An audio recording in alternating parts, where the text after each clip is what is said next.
Assalamualaikum warahmatullahi wabarakatuh. Hai Lusinas, ketemu lagi dalam talk show interaktif kita edisi hari ini Selasa 1 Agustus 2023 bersama saya Riana yang akan memandu acara di selama 30 menit ke depan.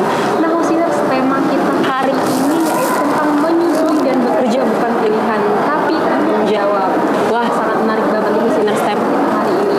Dan hari ini kita kedatangan narasumber SDM Unggul RSUP Dr. Muhammad Hussein Palembang. Beliau adalah salah satu dokter spesialis anak, konsultan tumbuh kembang pediatri sosial.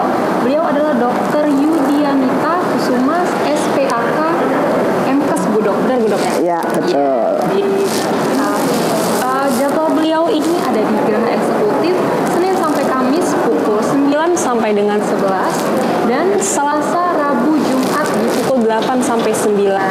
Oke, langsung aja kita kenalan sama beliau yuk. Assalamualaikum Bu Dok. Waalaikumsalam Mariana, kabar baik. Kita habis dari jalan-jalan juga. Iya, habis dari RRI. talk show di RRI Iya. juga Bu Dok ya. Iya. Oke, kita langsung lanjut aja ya. Untuk pertanyaan pertama, apa sih Bu Dok pentingnya ASI bagi bayi?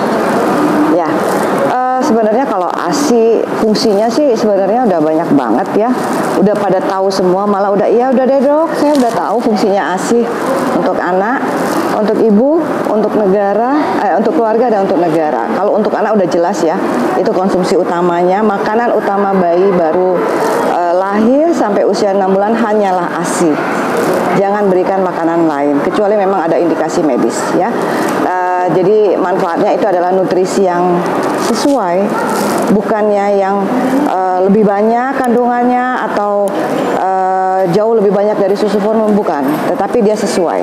Semua komposisi itu adalah yang dibutuhkan oleh bayi, yang tidak menyebabkan masalah, yang tidak akan menyebabkan gangguan di seluruh dari ujung kepala sampai ujung kaki bayi. Manfaatnya ada di situ semua. Kemudian yang paling penting jelas, dia meningkatkan perkembangan otak. Ya, pada anak-anak dengan ASI eksklusif itu akan menyebabkan IQ-nya lebih 5 poin atau bahkan 10 poin daripada anak yang tidak mendapatkan ASI.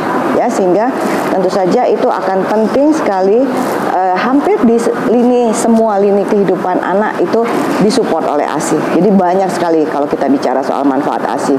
Selain itu untuk mata, untuk pencernaan, untuk saluran nafas ya, sampai ke yang paling penting di otaknya ya. Dan itu bahkan bisa menyelamatkan bayi dari kematian. Artinya ASI itu penting banget Bu Dok. Penting banget, dia menyelamatkan anak-anak sehingga menekan angka kesakitan. Karena anak dengan ASI akan jarang sekali sakit, ya, jarang sekali sakit, batuk pilek, diare itu hampir tidak terjadi pada anak-anak ASI. Gitu. Jadi betapa hebatnya ASI. Ya. Oke, nah Ibu Dok tadi menjelaskan tentang ASI eksklusif. ASI eksklusif itu sendiri apa sih Bu Dok pengertiannya? Ya, ASI eksklusif itu adalah hanya memberikan ASI saja, tidak ada makanan lain kecuali ASI. Ya, tidak ada jus, tidak ada susu formula, ya, tidak ada air putih, tidak ada makanan-makanan yang lain. Ya, hanya diberikan ASI saja. Ya, jadi kecuali kalau seandainya anaknya pas kebetulan sakit diberikan obat, itu tetap dianggap sebagai ASI eksklusif. Jadi itu bukan makanan lain selain ASI. Ya, jadi hanya ASI saja. Gitu. Nah, kalau misalnya tadi dulu kan kalau misalnya bayi minum obat terus untuk ASI, apakah boleh setelah bayi minum obat terus langsung dikasih ASI ibunya? Oke, sebenarnya nggak masalah ya, obat-obatan diberikan ASI ya. Jadi kalau misalnya habis dikasih obat, ya paling tidak kita beri kesempatan dulu badannya untuk menyerap obat-obatan itu, baru diberikan ASI. Oke, artinya Ya. dikasih jeda waktu. Tetap harus Dok, diberikan ya. jeda. Untuk manfaat ASI tadi udah Ibu infoin untuk bayi. Nah, kalau untuk ibu itu sendiri apa sih Dok? Ya, kalau untuk ibu tentu saja banyak sekali ya, terutama mencegah perdarahan. Jadi ibunya kalau hamil melahirkan, terus dia kemudian menyusui, itu akan mempercepat proses pengecilan rahim. Ya, jadi masa nifasnya jadi pendek karena rahimnya cepat sekali menciut. Juga perdarahan yang terjadi juga semakin sedikit. Jadi ibunya nggak banyak perdarahan, mencegah terjadinya anemi. Kemudian kalau untuk ibunya dalam jangka waktu yang panjang dia mencegah terjadinya kanker rahim, kanker payudara, ya, juga kejadian-kejadian penyakit metabolik seperti diabetes, ya, kegendutan, obesitas, terus kemudian kolesterol. Jadi banyak sekali. Dan tentu saja secara psikologis ibu akan merasa jauh lebih bahagia karena dia tahu ada yang membutuhkan. Coba deh kalau seandainya kita ada yang menunggu kita pulang dengan penuh harap nanti akan diberi ASI, itu tentu saja akan memberikan rasa bahagia untuk si ibu. Jadi sebenarnya banyak sekali ya yang mungkin kalau saya jelaskan satu-satu nggak selesai kita nonton sampai siang. Iya. Jadi manfaat ASI untuk ibu dan bayi itu banyak banget. Banyak banget. Belum lagi untuk keluarga, untuk negara, itu semuanya ada. Jadi semua lini kehidupan kita akan terbantu. ASI eksklusif bayinya diberikan pada bayi usia berapa sampai berapa nih Bu? Oh ya, kalau untuk ASI eksklusif harus diingat ya sampai usia 6 bulan. Artinya tidak ada pemberian apapun selain ASI selama 6 bulan. Setelah 6 bulan tetap kita berikan ASI, tetapi sudah dengan makanan pendamping ASI sampai usia 2 tahun untuk pemberian ASI-nya. Ya, jadi itu sudah diketahui secara ilmiah maupun secara agama. Di dalam Al-Quran di Al-Baqarah ayat 233 dinyatakan susuilah bayimu sampai dia berusia 2 tahun. Ya tentu saja itu bukan main makna yang manfaat yang sesungguhnya yang akan didapat pada anak tersebut. Untuk usia bayi yang baik itu dan dijelaskan oleh Bu Dok dari baru lahir sampai maksimal 2 tahun ya. Oke.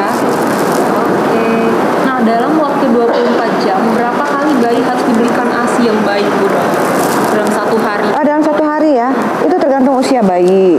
Ya, kalau seandainya dia bayinya bayi sampai hanya ASI baru lahir. Kalau baru lahir bisa diberikan 10 sampai 12 kali.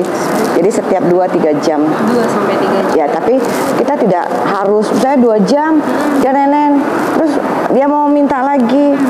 Terus kita belum ini belum 2 jam. Ya, jadi nggak begitu. Enggak. Jadi sebenarnya kita nyatakan sebagai ASI on demand, artinya di mana bayi merasa ingin nenen gitu ya, mau menyusu.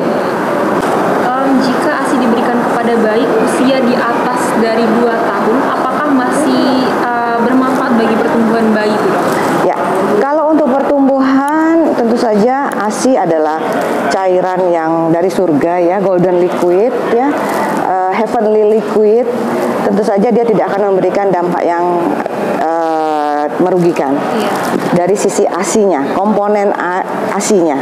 Tetapi kalau dia di atas 2 tahun tetap menyusu langsung ke ibu, jadi dia nenen, itu akan timbul masalah di perkembangan. Ya, karena terkait dengan masalah psikologis. Ya, anak menjadi tidak mandiri, dia merasa harus mencari perlindungan terus, dia tidak pede. Nah, jadi itu memang tidak kita anjurkan dan sebaiknya di atas 2 tahun sudah kita lakukan penyapian. Artinya listeners nih, info penting banget untuk memberikan ASI itu lebih dari 2 tahun, batas yang udah diinformasikan itu kurang baik Bu Dok, ya? Ya, tidak baik untuk psikologis anak, untuk perkembangannya ya. Iya.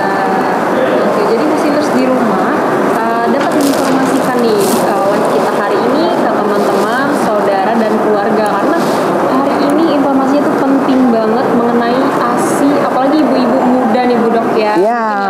Belum memiliki pengalaman. Betul. Baru menjadi ibu. Ini informasi penting banget nih. Oke.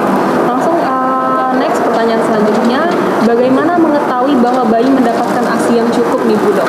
Ya, itu yang paling penting yang harus menjadi perhatian para ibu sekalian. Apakah tanda-tanda kecukupan ASI ya?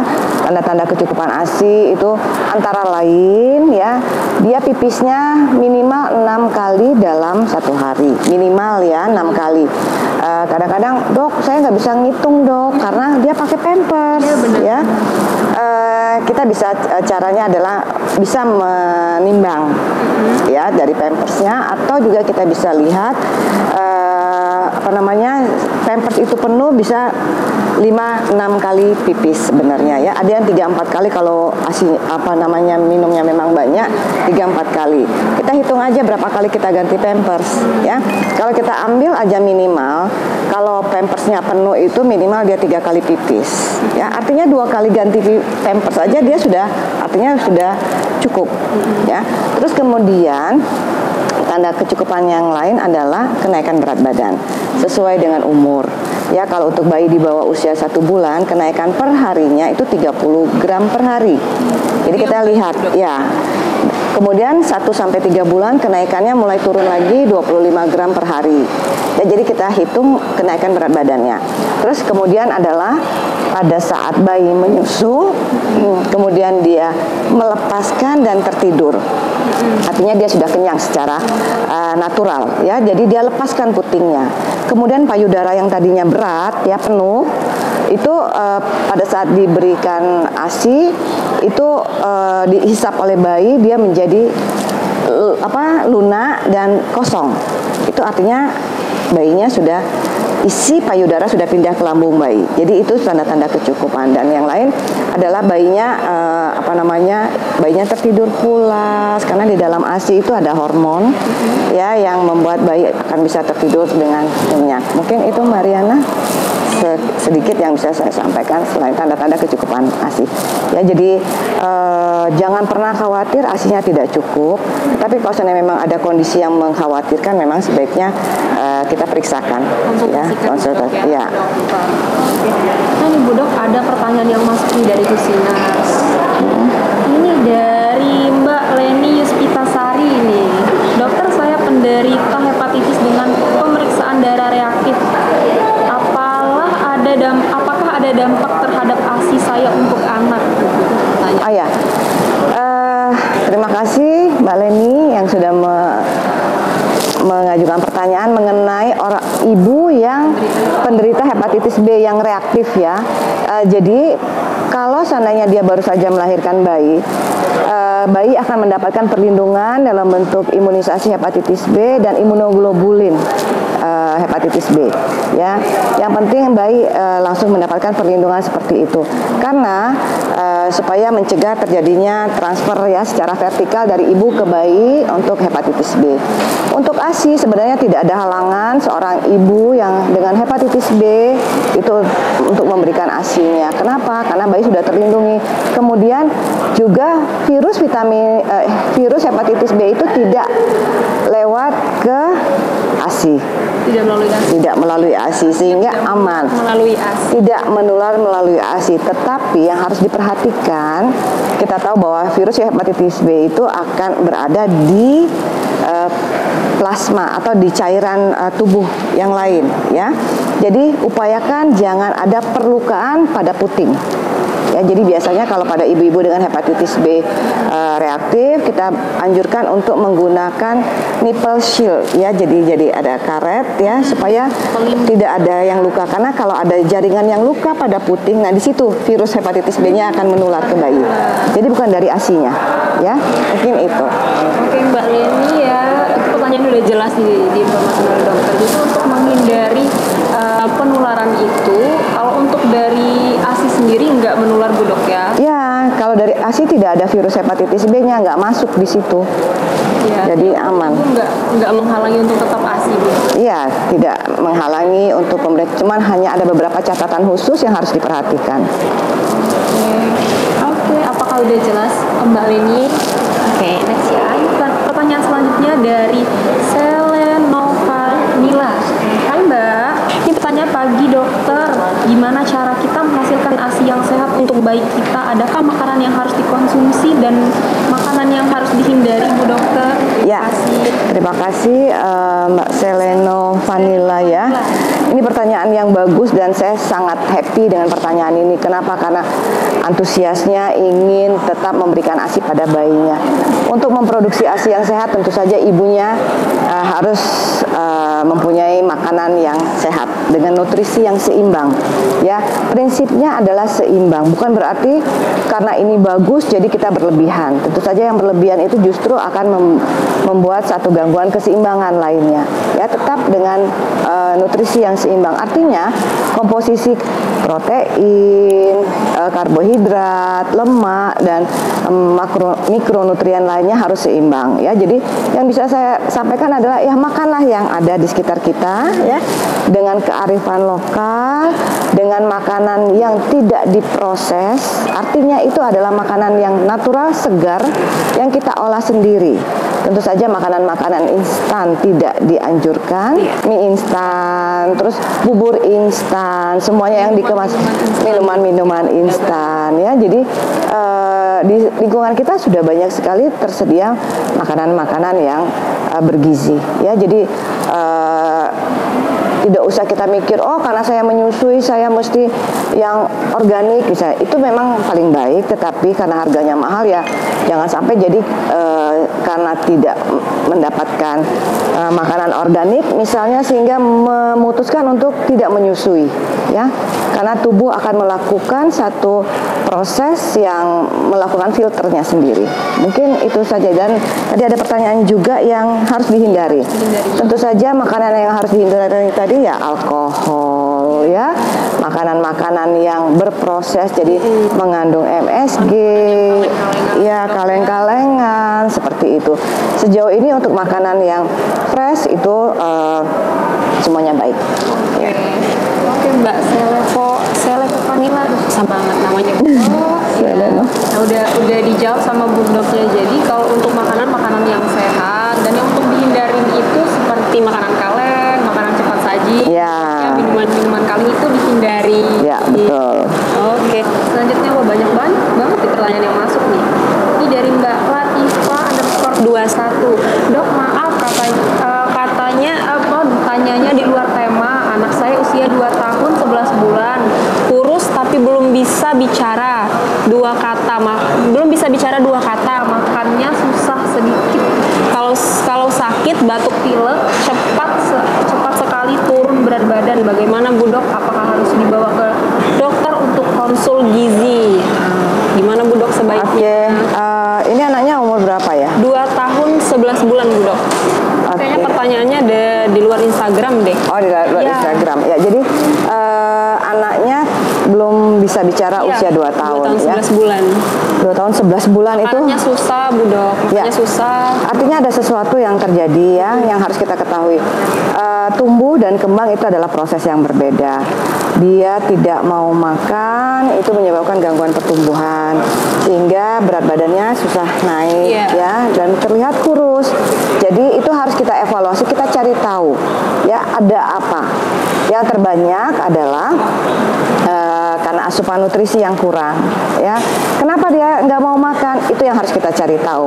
Yang terbanyak adalah infeksi ataupun ada gangguan pada daerah mulutnya ya, sehingga menyebabkan gangguan dia mengunyah ya, gangguan dari otot-otot mulutnya. Kemudian belum bisa bicara di usia 2 tahun 11 bulan itu sesuatu yang harus langsung kita lakukan intervensi ya, karena itu sudah terlambat. Jadi saya sarankan untuk konsultasi ke kita untuk mengevaluasi, mencari tahu apa penyebabnya supaya bisa kita lakukan tindak lanjut intervensi pada anaknya. Jangan dibiarkan terlalu lama karena itu akan terkait dengan perkembangan berikutnya. Oke, jadi sebaiknya langsung konsultasi. Ya. Bu Dok juga bisa. Ya, karena artinya harus spesialis tumbuh kembang pediatri sosial bisa Bu Dok ya. Oke. Nah, untuk Mbak Latifa tadi namanya ya, udah diinformasiin oleh dokternya, kata Bu Dok lebih baik langsung dikonsultasikan. Nah, kalau misalnya Mbak Latifa ingin konsultasi dengan Ibu Dokter Yudianita, bisa di Geraha Eksekutif. Jadwal beliau ada di hari Senin dan Kamis pukul 9 sampai 11, Selasa, Rabu, dan Jumat pukul 8 sampai 9. Nah, jadi kalau mau konsultasi bisa langsung ke beliau, datang aja ke Geraha Eksekutif RSMH ya. Oke, lanjut pertanyaan selanjutnya. Ini dari Mbak Windy. Dok, saya ibu pekerja, anak saya 4 bulan. Makan ASI, tapi juga saya selingi dengan susu formula, jadinya nggak bisa ASI eksklusif. Apakah berpengaruh dengan sistem kekebalan tubuhnya, Bu Dok? Sekarang yang ingin saya tanyakan alasan mengapa diberikan susu formula. Karena kita tahu bayi itu sampai usia 6 bulan sudah cukup dengan ASI saja. Kenapa harus ditambah dengan susu formula?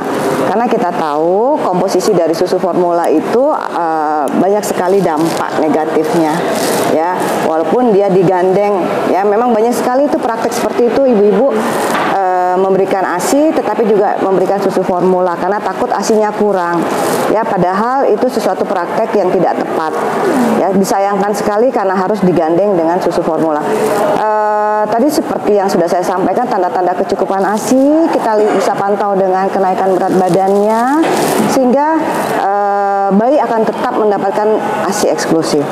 Tentu saja dampak dari susu formula itu akan muncul nantinya. Kita saat ini mungkin bisa dalam bentuk alergi, ya. Banyak Bu Dok yang timbul. Iya, akan banyak timbul dampaknya nanti. Jadi alangkah baiknya mumpung bayinya masih di usia 4 bulan, tetap berikan saja ASI eksklusif.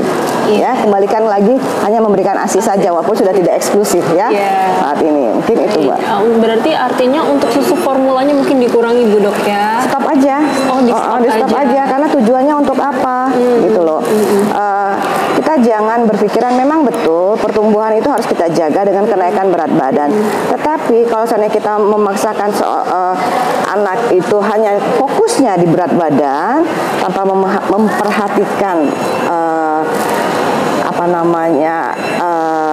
area yang lain, itu nanti kita akan merugi. Oke, artinya untuk tadi siapa namanya nih? Mbak Windy, ya.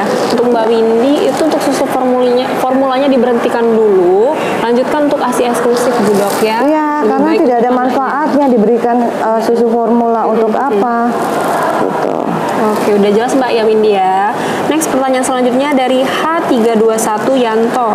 Tanya, Dok, jika ibu menyusui saat sakit demam, apakah mempengaruhi kualitas ASI dan apakah demam tersebut bisa menular ke bayi? Ini banyak banget pertanyaannya Bu Dok. Oke, demam itu adalah satu petanda atau gejala dari suatu penyakit, ya, yang kebanyakan sih memang kalau demam itu terkait dengan infeksi. Infeksi apa saja? Infeksi virus, kuman, ya. Yang lainnya juga bisa. Nah, pada prinsipnya dalam kondisi apapun ibu kalau lagi sakit itu tidak ada larangan atau bukan kontraindikasi memberikan ASI. Tetap saja berikan ASINya. Kalau soal menular itu karena bukan dari ASINya. Jadi dia tidak menular dari ASINya, tetapi karena kedekatan ibu dengan bayi, bisa menular lewat udara, ya, lewat dari mulut kalau bicarakan. Nah, jadi kalau seandainya ibunya lagi batuk pilek, sebaiknya pakai masker dan tetap menyusui bayi. Karena apa? Karena di dalam ASI ibu itu akan ada juga zat imunologinya. Jadi ada zat kekebalan di dalam ASI. Jadi tetap berikan ASI dan ASI tidak akan berubah, ya. ASINya tidak akan mengalami gangguan sama sekali. Mungkin itu yang bisa saya sampaikan. Baik, artinya walaupun ibunya itu sedang demam atau sakit tidak mempengaruhi produksi ASINya Bu Dok? Iya, tidak mempengaruhi. Oke. Jadi tetap berikan ASI walaupun ibunya sakit. Jangan merasa nanti ASINya rusak atau mengandung penyakit, ya. Jadi tetap berikan saja. Ya, justru di situ ada obatnya. Saya suka bilang sama pasien, di situ ada obatnya, ya.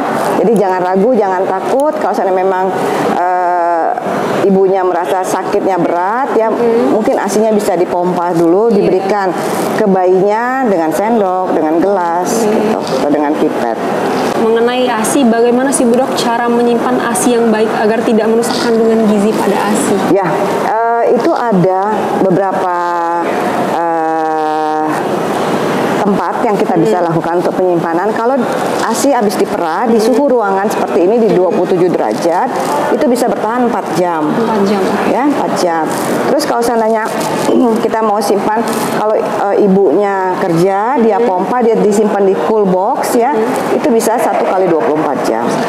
Jadi kalaupun di kulkas, kalau di pintu itu 1 kali 24 jam, kalau di dalam itu bisa 3 kali 24 jam. Terus kemudian kalau disimpan ada yang kulkas 2 pintu, di dalamnya itu ada chiller yang lebih dingin, itu bisa lebih lama lagi. Ya, itu bisa 1 mingguan di situ, ya. Terus kemudian kalau di freezer, ada freezer yang kulkasnya pintu 2, itu bisa 1 bulan. Tapi kalau yang freezer khusus freezer itu bisa bisa 3 sampai 6 bulan.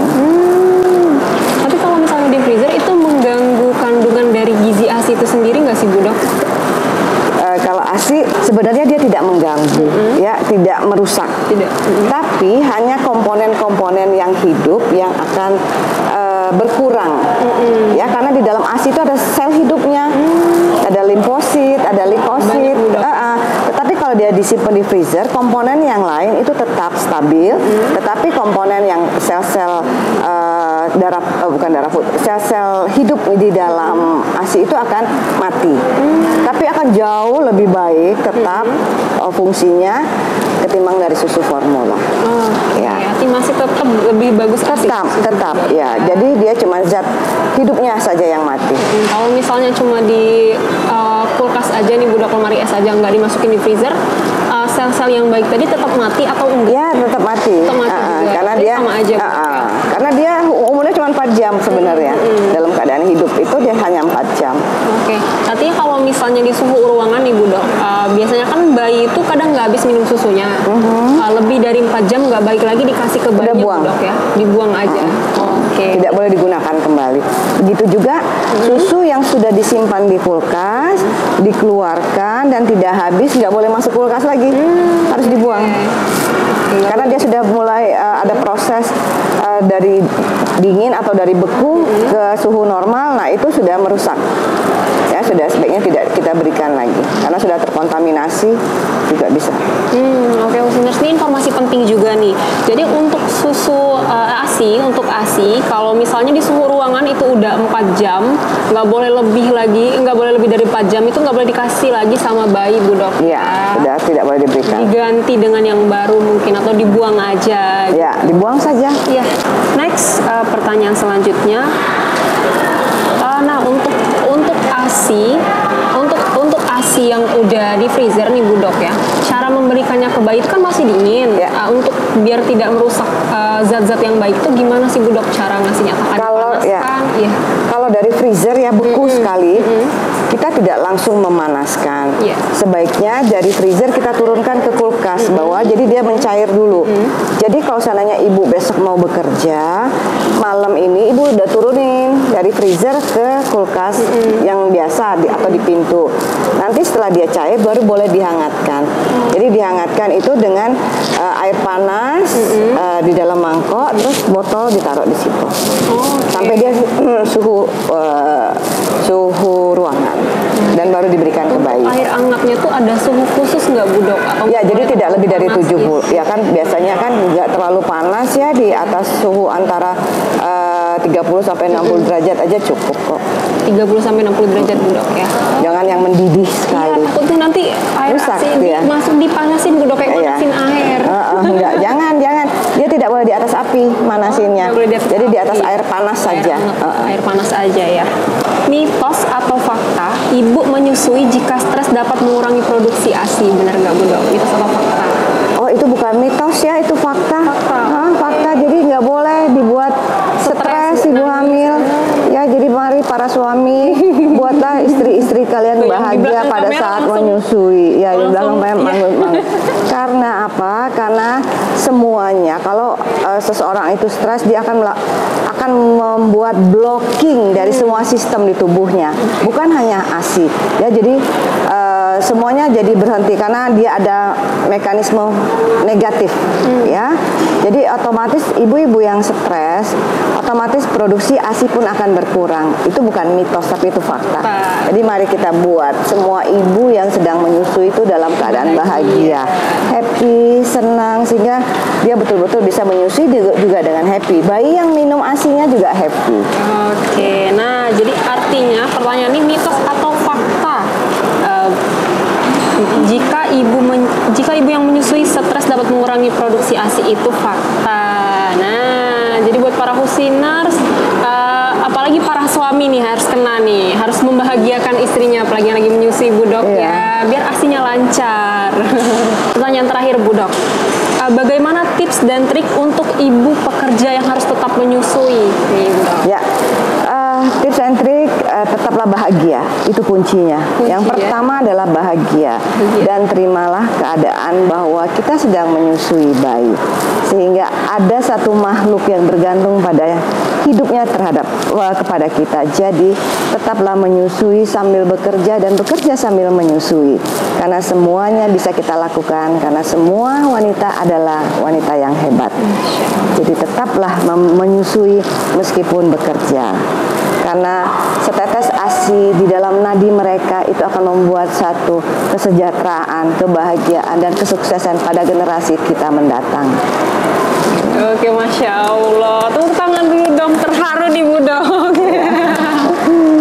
Sayang sekali nih Bu Dok, mengingat waktu kita udah habis. Terima kasih Bu Dokter sudah menyempatkan waktu untuk menjadi narasumber pada hari ini. Terima kasih. Sama-sama, terima kasih juga Mbak Riana. Sehat-sehat terus ya. Iya Bu Dok, sehat-sehat Bu Dok.